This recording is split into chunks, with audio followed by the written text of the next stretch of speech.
talking about these initial constraints, when we have high constraints, that is at the entrance of the canal, and it is often represented by what we call the Schilder triangle, you have difficulty bringing your file number 10 towards the apical zone.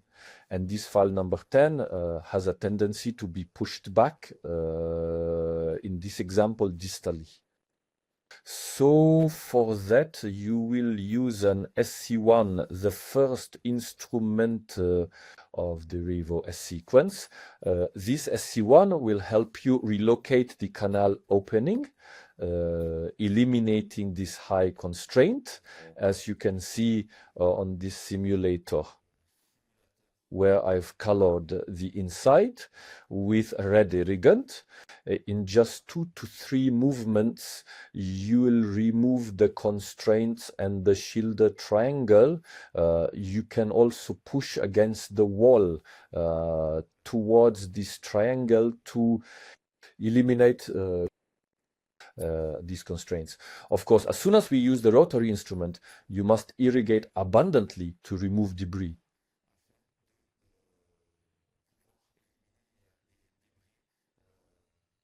This canal relocation, when necessary, will require, such as our selective wall support in the area of the triangle that I've marked here at the bottom.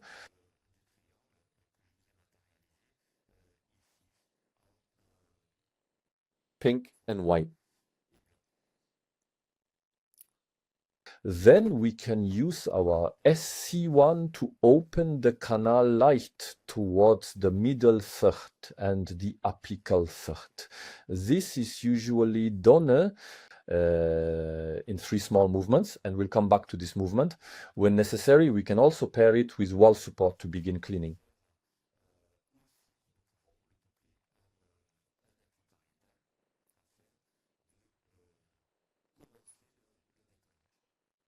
When faced with low constraints, we can eliminate them with the SC2, meaning the second instrument of the Revo S sequence.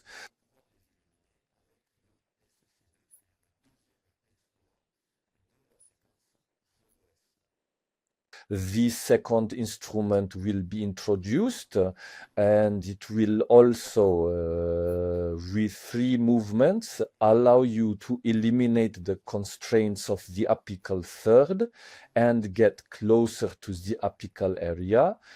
Passagers have to achieve it in a single move, but this is very often the case. When we reach the apical constriction, in complex cases like the clinical case we're following today, we'll be able to manage the apical permeability,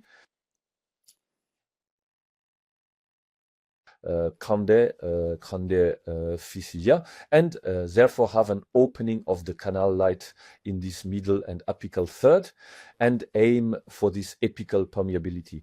Of course, all this will be done with abundant irrigation to eliminate all the dent and debris we will generate. Here on our maxillary molar are the 3 movements that will allow us to proceed downwards.